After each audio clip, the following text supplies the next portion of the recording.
बिना गैस जलाए बनाएंगे एक नहीं दो स्वादिष्ट मिठाई, वो भी बहुत ही आसान तरीके से, इंस्टेंट तरीके से, और बिना चीनी, बिना गैस जलाए, बिना घी मावा के आप बनाकर इसे तैयार कर सकते हो। बहुत ही सिंपल है, तो पूरी रेसिपी जरूर से देखिएगा।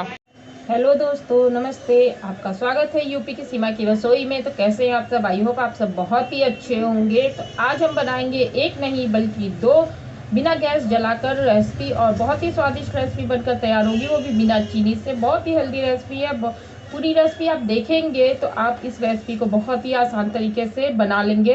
तो चलिए हम अपनी रेसिपी बनाना शुरू करते हैं। मिश्री हमें धागे वाली नहीं मिली थी, इस तरह की मिली थी, तो हमने यही मिश्री का यूज़ किया। अगर आपके पास धागे वाली मिश्री मिल जाती है तो आप उसका यूज़ करिए। तो हमने इस मिश्री को ले लिया और यहाँ पर ले लिया हमने 2 इलायची, और मिश्री और इलायची को मिक्सर जार में डालकर इसका एक फाइन पाउडर तैयार कर लेते हैं। तो इस तरह से एक देखिए फाइन पाउडर हमारा तैयार हो चुका है मिश्री और इलायची का। इसमें एक भी दरदरे कण नहीं रहने चाहिए। अगर आपका फाइन ना पिसा हो तो एक बार इसे छलनी से अच्छे से चाल लीजिएगा। हमारी मिश्री बहुत ही अच्छे से पिस गई थी और इसलिए हम इसको चाल नहीं रहे हैं, और इसे सारा मिक्सिंग बाउल में ट्रांसफ़र कर लेते हैं। तो यहाँ पर सारी मिश्री को हमने ट्रांसफ़र कर लिया एक मिक्सिंग बाउल में। अब इसमें हम ऐड करेंगे 1 कप पनीर। ये घर की फ्रेश बनी हुई पनीर है। अगर आपको इसकी रेसिपी चाहिएगा तो आप हमें ज़रूर से कमेंट करके बताइएगा। हम आपके लिए ये रेसिपी अपलोड कर देंगे, मतलब पनीर हम कैसे बनाते हैं वो रेसिपी आपको अपलोड कर देंगे। और यहाँ पर 4 टेबल स्पून हमने डाल दिया है मिल्क पाउडर। बस इसमें यही 3 इंग्रेडिएंट हम ऐड करेंगे और सारी चीज़ों को अब अच्छे से मिला लेंगे। इसमें दूध वगैरह की भी कोई ज़रूरत नहीं है हमें, तो इसलिए अब बस इसी तरीके से हम सारी चीज़ों को मिला लेते हैं। मिल्क पाउडर अगर आपके पास हो तो ठीक है, नहीं तो यहाँ पर आप डेसिकेटेड कोकोनट का भी यूज़ कर सकते हैं। तो यहाँ पर मिल्क पाउडर डालने से थोड़ा सा इसका मावे वाला टेक्सचर आ जाता है, और ये जो मिठाई बनेगी बिना गैस की बनेगी, लेकिन आपकी ये मिठाई बहुत ही स्वादिष्ट बनेगी, एकदम कलाकंद की तरह। तो इस तरह से हम सारी चीज़ों को अच्छे से जब मिला लिए हैं तो आप देख सकते हैं बहुत ही अच्छे से ये सारी चीज़ें एक दूसरे में मिल चुकी है।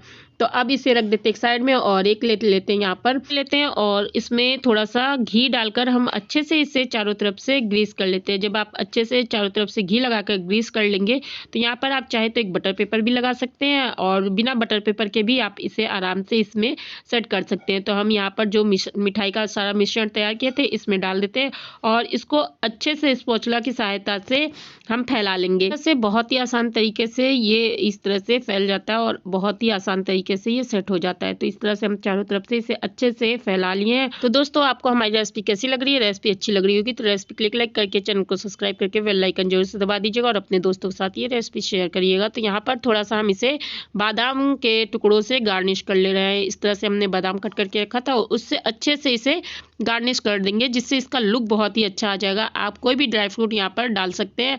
हमने यहाँ पर बादाम का यूज़ किया, या फिर बिना ड्राई फ्रूट के भी इसे फ्रिज में रख दीजिए। ये आधे घंटे में सेट हो जाएगा, और सेट होने के बाद आप इसे फ्रिज से निकाल कर कट कर लीजिएगा। तो इस तरह से हमने इसे आधे घंटे में फ्रिज में रख दिया था और ये सेट हो चुका है।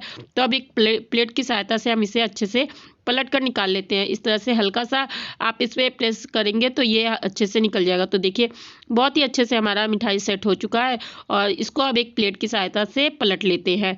तो दोस्तों, है ना बहुत ही इजी और बहुत ही सिंपल ये मिठाई की रेसिपी, और ये रेसिपी बिल्कुल कलाकंद की मिठाई की तरह बनकर हमारी तैयार हुई है। तो देखिए कितना अच्छा इसका लुक आया है, और अब इसे अपने मन चाहे पीसेस में आप कट कर लीजिए। तो हम इसे क्यूब पीसेस में कट कर रहे हैं, आपका जैसा मन हो उस आकार में इसे कट कर लीजिए। तो इस तरह से देखिए हम इसे बहुत ही अच्छे से आसान तरीके से कट जा रहा है। बहुत ही सॉफ्ट मिठाई हमारी बनकर तैयार हुई है, और आप इस मिठाई को बनाकर 1 हफ्ते तक फ्रिज में स्टोर करके रख सकते हैं। तो इस तरह से हम इसे पीसेस में कट कर लेंगे, और कट करने के बाद देखिए कितना अच्छा हमारा ये मिठाई बनकर तैयार हुआ है। आपको ये मिठाई हम दिखाते हैं अभी इसे निकाल कर पीसेस में। तो इस तरह से देखिए हम स्पैचुला की सहायता से इसे निकाल रहे हैं, क्योंकि ये थोड़ी सी सॉफ्ट मिठाई है। तो इस तरह से देखिए कितना अच्छा इसका लुक आया है। तो आपको ये रेसिपी कैसी लगी हमें कमेंट करके जरूर बताइएगा। रेसिपी अच्छी लगी होगी तो रेसिपी क्लिक लाइक करके चैनल को सब्सक्राइब करके बेल आइकन जरूर से दबा दीजिएगा। चलिए हम अपना बनाना शुरू करते हैं। नेक्स्ट इंग्रेडिएंट ये है लड्डू। लड्डू हम बहुत ही आसान तरीके से इसे बनाएंगे, और बिल्कुल मुँह में घुल जाने वाला हमारा ये लड्डू बनकर तैयार होगा बहुत ही सिंपल तरीके से। इसमें चीनी आप अवॉइड ही कर सकते हैं। तो यहाँ पर हमने ले लिया है सेवई। ये सेवई महीन वाली है, जो बारीक वाली सेवई आती है उसी को हमने लिया है, और ये बिना भुनी हुई है, मार्केट में भुनी हुई सेवई भी मिल जाती है।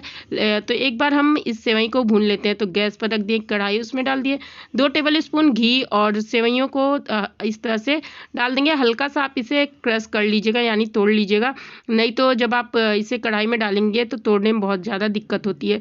तो इस तरह से हम बराबर चलाते हुए इसे लो मीडियम गैस पर अच्छे से भूनेंगे, जिससे कि इसका कच्चापन निकल जाए और इसका कलर हल्का सा चेंज हो जाए।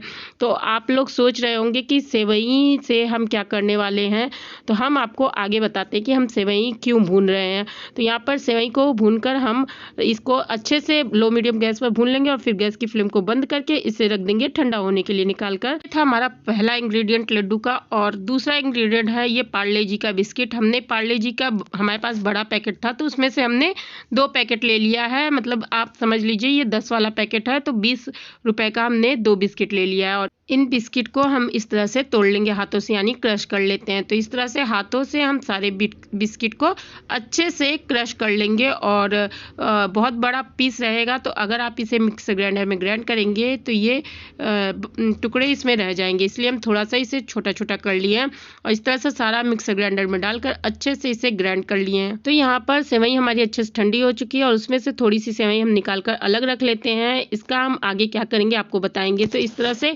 हम आधी सेवई, जो मतलब थोड़ी सेवई अलग कर लिए हैं, और जो सेवई हमारी बाकी हैं उसमें हम डाल देंगे बिस्किट का पाउडर जो हमने पीस कर तैयार किया है। तो एक बार आप नहीं होगा तो बिस्किट के पाउडर को अच्छे से चाल लीजिएगा, क्योंकि इसमें बिस्किट के बड़े दाने बिल्कुल नहीं रहने चाहिए, यानी मोटा बिस्किट नहीं रहना चाहिए, एकदम पाउडर शेप में आपको चाहिए। और इस तरह से फिर हम इसमें 2 टेबल स्पून बस चीनी डाल रहे हैं। आप चाहें तो चीनी को स्किप भी कर सकते हैं। यहाँ पर चीनी और इलायची हमारे पास पीसी हुई एक ही में थी, तो उसको डालकर, और 2 से 3 टेबल स्पून हमने इसमें डेसिग्रेटेड कोकोनट डाल दिया है, यानी नारियल का बुरादा, जिसका स्वाद बहुत ही अच्छा आता है। इसमें कोई हमने मिल्क पाउडर वगैरह का यूज़ नहीं किया है। और इस तरह से बराबर हम इसे मिला देंगे, सारी चीज़ें अच्छे से एक दूसरे में मिल जाए। तो इस तरह से स्पून की या हाथों की सहायता से आप सारी चीज़ों को अच्छे से मिला दीजिएगा। और मिलाने के बाद हम इसको अच्छे से अब इसका डो बनाएंगे। तो डो बनाने के लिए हम यहाँ पर लेंगे ये घर की फ्रेश मलाई। ये मलाई आज ही की है, जो हमने आज दूध पर से मलाई उतारी है, तो बहुत ज़्यादा नहीं है, थोड़ी सी मलाई है और थोड़ा सा इसमें दूध है, मतलब आधा कप आप समझ लीजिए, आधा कप मलाई और दूध दोनों है हमारा। तो थोड़ा थोड़ा दूध हम मलाई के साथ डालेंगे और डालकर इसका सॉफ्ट डो एक बनाकर तैयार करेंगे। तो इस तरह से हमने इसका डो बना लिया है। और डो बनाने के बाद अब हम इसका लड्डू बनाते हैं। तो इस तरह से हम छोटे छोटे इसके बॉल्स ले लेंगे और हाथों से इस तरह से लड्डू बनाएंगे। और लड्डू बनाने के बाद जो हमने सेवइयाँ रखी थी, आपको दिखाकर हमने जो निकाली थी, उसमें इसकी कोटिंग कर देंगे। तो इस तरह से कोटिंग करने के बाद देखिए कितना शानदार लड्डू है, और इसका स्वाद बहुत ही शानदार बनकर तैयार हुआ था, बहुत ही लाजवाब। लग ही नहीं रहा था कि हमने इसे बिस्किट और सेवइयों से बनाया है, इतना अच्छा स्वाद आया था। जब आप इस बार होली पर ये रेसिपी बनाएंगे तो सब आपकी तारीफ़ें करते जाएंगे और आपसे सब पूछेंगे कि क्या डाला है इसमें, क्योंकि इतना शानदार ये लड्डू और इतना झटपट बन जाता है। बस एक बार हम गैस जलाएंगे 2 मिनट के लिए सेवइयों को भूनने के लिए, और बाकी सारा काम हम बिना गैस के बहुत ही झटपट, बहुत ही आसान तरीके से कर लेंगे। तो देखिए कितना शानदार हमारा लड्डू बनकर तैयार हुआ है। तो लड्डू की रेसिपी आपको ये कैसी लगी हमें कमेंट करके जरूर बताइएगा, और रेसिपी अच्छी लगी होगी तो रेसिपी क्लिक लाइक करके चैनल को सब्सक्राइब करके बेल आइकन जरूर से दबा दीजिएगा। तो फिर मिलते हैं एक नई रेसिपी के साथ, तब तक के लिए नमस्ते।